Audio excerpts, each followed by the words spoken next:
A trail of blood leads to a horrific discovery. 20-year-old Mary Halcomb was found lying in her own blood with an apparent gunshot wound. Now, just down the stairs from her body, a mysterious note that initially led police to think maybe this was self-inflicted. That is until the real killer blabbed about what he did. Thanks for joining us here at Law&Crime. I'm Elizabeth Millner. Now, according to prosecutors, the real killer was a 19-year-old boy who was supposed to head to trial in about 2 weeks. But instead, he took a plea for trying to stage his girlfriend's death as a suicide.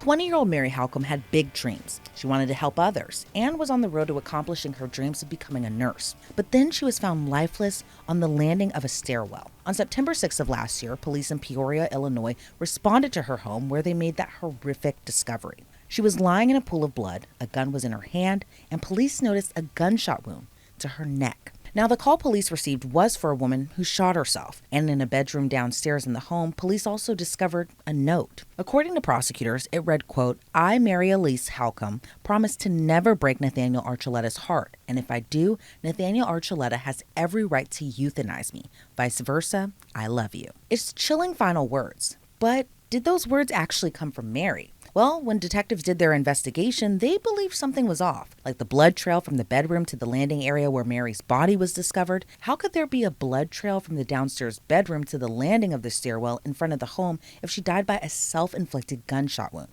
Well, according to detectives, the trail suggested that her body had been moved. So next thing, go back to the note. Who is Nathaniel Archuleta? Well, he was Mary's boyfriend, so he's gotta know something, right? Police say he gave a bunch of conflicting accounts. First, he insisted Mary killed herself. Then the story changed. He told police he was cleaning his gun and it accidentally went off. But detectives reportedly didn't find anything that could be used to clean a gun in the home. Then slowly the details of what actually happened began to unravel. Nathaniel told police he was upset Mary texted another man. And even after his arrest, he blabbed to a fellow inmate he shot Mary because she was texting someone else. Which makes the note found in the home all the more chilling. Because remember, it read, "I, Mary Halcomb, promise to never break Nathaniel Archuleta's heart. And if I do, Nathaniel Archuleta has every right to euthanize me. Vice versa, I love you." Every right to euthanize. Because he didn't have any type of right to do that, ever. Now, like I mentioned earlier, Nathaniel was supposed to go on trial at the end of this month. But he ended up getting a plea offer, plead guilty to first-degree murder, and get 45 years in prison. And he did just that. According to the state attorney's office, during the plea hearing, quote, "The second-floor courtroom was filled with family members and loved ones of Mary, who tearfully described the emotional toll her death has caused them. They spoke of sleepless nights, nightmares, and persistent heartbreak. They described their overwhelming sense of loss of sisterly moments, shared dreams, and life milestones that will never come. Mary's loved ones described struggling with trust, fear, depression, and anxiety. They called Archuleta's actions selfish and unforgivable, stating that blood will forever be on his hands and that justice must now be served," end quote. Prosecutors say for Nathaniel, there's no chance for him to get early release. He has to serve 100% of his entire sentence. I have with me now criminal defense attorney Kathleen Bogenschutz. Kathleen, this case is truly horrible. Now, we've seen our fair share of what's supposed to be these kind of murder cover-ups, but this is really something else. But before we dive into it, I kind of want to get your thoughts on the sentencing. 45 years in prison for pleading guilty to first-degree murder, and Nathaniel Archuleta has to serve 100% of it. Now, early release, obviously not on the table, but what's your reaction to the sentence? Well, when you consider the fact that he went into custody at age 18, he actually has some light at the end of the tunnel here. I mean, I'm not trying to make light of a 45-year sentence. It's pretty significant. He was also 18 when this happened. So keep in mind, we've got that new case law out there where, I mean, I guess I'm showing my age when I call it new, but relatively recent case law that says that juveniles cannot be sentenced to life for homicides without a full hearing and the judge making certain findings. So, 45-year sentence with a plea deal. I I don't think that's a terrible way to end this. And does any part of you think that this plea deal or plea offer was a little too lenient? I get that, he can't be sentenced necessarily to life in prison, but even though he was 18 at the time of the offense, do you think that 45 years is a little bit too lenient given what happened?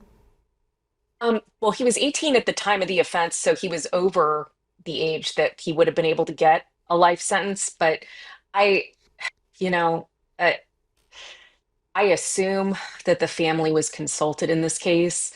And we did not see the kind of, I think, protests that we saw from some of the Koberger victims' families. Of course, some of them were very vocal. But I think that, if you're taking the wishes of the family into consideration, it's hard to play Monday morning quarterback on a prosecutor's decision, especially when they managed to close this out without a trial. And what are your While we thoughts on enjoy that? watching them, we Yeah. all enjoy watching the trials, but for somebody going through it with a family member, it is absolute torture. Yeah, because I wanted to ask you about that. What are your thoughts on the whole kind of going to trial versus taking a plea offer? Because either way, there's going to be like a type of hearing where victim impact statements can be given at the sentencing hearing, that type of thing. So victims' families do get that final opportunity to kind of confront the defendant, but also give their final kind of plea in a way to the judge. But in your view, what are your thoughts on kind of sparing the family from going through the trial versus going through the trial where they might have had to hear all the gruesome and gory details? So I am assuming, because obviously I wasn't there, I don't work for the state attorney's office in Peoria County, but I am assuming that they probably knew quite a bit about what happened because of victims' rights laws and because prosecutors are kind of charged with um, keeping victims' families informed. And oftentimes, and most of the time, you'll see a social worker or somebody with a degree similar to that is in the state attorney's office that's actually employed by them as a victim advocate. Back when I was in the sex crimes unit in Broward, we had three or four victim advocates that were just assigned to the sex crimes unit. And then there were, different offices or different victim advocates that were assigned to other units. So I would imagine that they know exactly as much as they want to, and that any of the facts were available to them. One thing that we can look at in this case that was probably the clincher on this is number one, he couldn't keep his story straight. But the second part is that you can do, for example, I was in the gun unit for a period of time in Broward as well, and you can do forensic testing on I hate to get gross on you, but it's forensics and it's science, but you can do testing on the skin and clothing of the victim in a gunshot case to show how far away the gun was at the time it was shot. And in this case, some of the information I read indicated that it was at least 2 to 3 feet away. That can't be a suicide. Like, I mean, you'd have to be, I mean, I guess if you were Shaquille O'Neal, maybe you could do it. But like, if you try to do Yeah. that and be 2 or 3 feet away, it's just not happening. It's Mhm. pretty much impossible to be a suicide if you're that far away. And what they can do is they can look at the stippling pattern on the skin, the stippling pattern on hair. Hair can sometimes be a little bit more difficult to tell, but just because hair moves. But stippling pattern on clothing and skin, I mean, there's an explosion when a bullet leaves a gun, and you can look at exactly how big the particles were when they hit the skin and what kind of burn pattern there was to try to determine how far away the gun was. And, on top of him not keeping his story straight, being able to say, look, this is, you know, that she was not able to do this. She didn't play for the WNBA. She's not 6'5".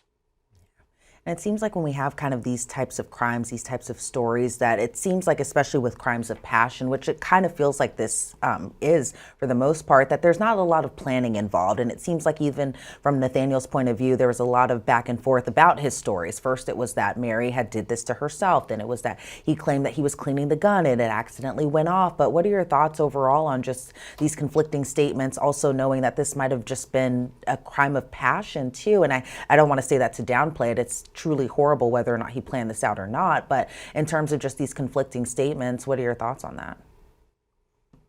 Well, in order to prove first degree murder, you just need to, as a prosecutor, you just need to be able to show that there was a moment of reflection there.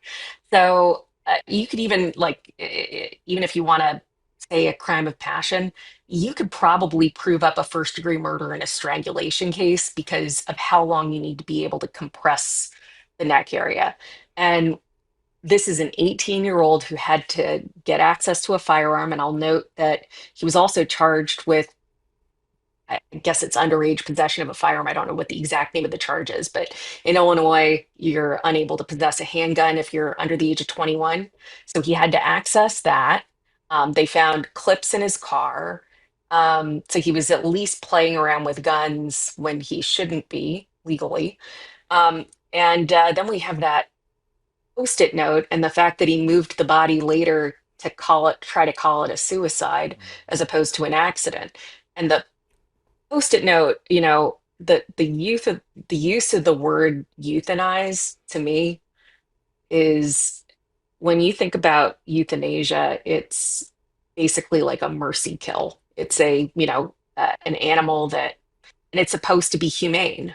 Mm. And I don't think that not that not that he would have been authorized to do that in this case anyway, but I mean, she bled out from a neck wound. I have to imagine that she was conscious for at least a minute or two, and I'm sure that there would have been some testimony about uh, her degree of suffering. Maybe it wouldn't have been long, but that she would have been aware of what was going on at the time. So the euthanize, I mean, it's kind of a controversial word to use anyway, but I mean, that really offended me Right, because exactly. she did suffer. We know she must have. Yeah, and I think that note also saying right to euthanize, like anyone has any type of right to kill a human being Right. just Kill for, another human being. yeah. And the reason too for texting another person, another man, what are your Right. thoughts on this, alleged motive that all because she was texting somebody else, that's why Nathaniel did this to her? I can't wrap my head around it. I will note I've read some articles on when he was initially arrested, which would have been September of 2024. And the judge that decided to hold him no bond pending resolution of this case made note of some really disturbing criminal history as a juvenile for him. So he had a domestic battery prior as a juvenile. He also had an ag bat primer or prior as a juvenile, excuse me. And then I think there was another I guess you could call it a violent offense, but battery, domestic battery, ag bat, we're all looking at all these indicate to me somebody who's unable to control themselves. And we all know that teen boys are fairly impulsive to begin with. So it does not shock me that this is the motive for the homicide. And I'll also share something with your viewers that an old homicide prosecutor told me back in the day when I was kind of just staring at a case and could not get my head around, like, you did this because what? Which is the situation we find ourselves in here trying to examine this. And his name is Brian Kavanaugh. He now teaches all over the place and speaks publicly. But he, you know, we were there late one night, and he said, Katie, if you are you ever going to get a good enough reason as to why somebody did this? Mm. And I said, no, I don't think you could give me a good enough reason why somebody did this. And he's like, yeah, I mean, the fact is that it happened. That's why uh, the state's not required to prove motive in a lot of these homicide cases. And if you try to impose your logic on an act that defies it, all you're going to do is make yourself crazy.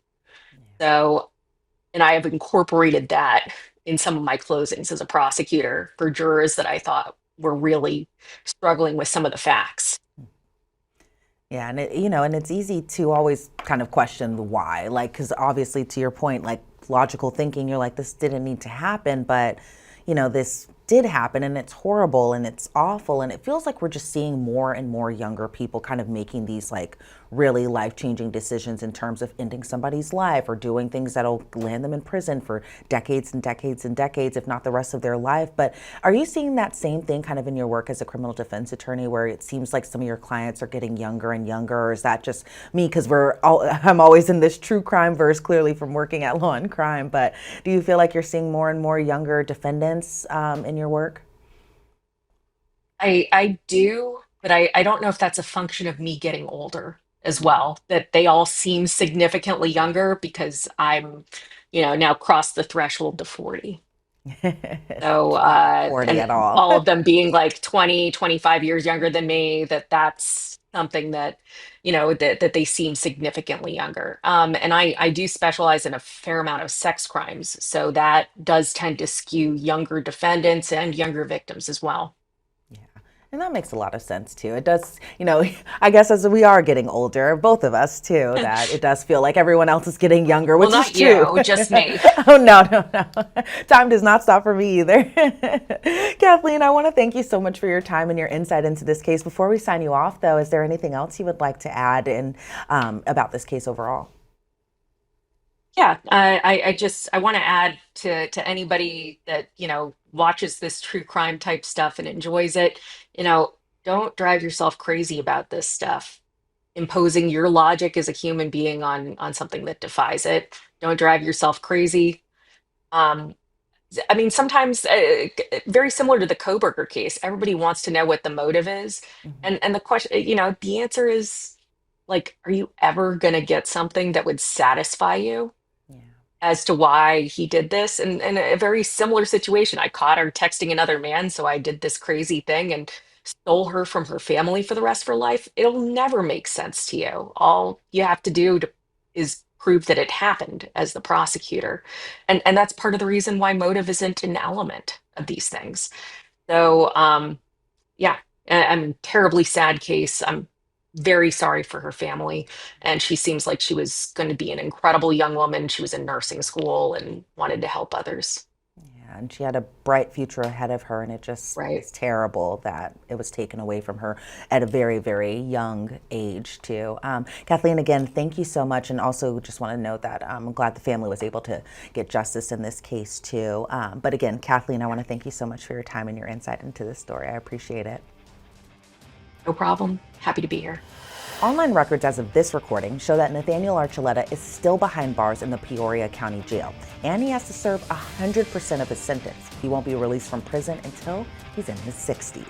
Reporting for Law and Crime, I'm Elizabeth Millner.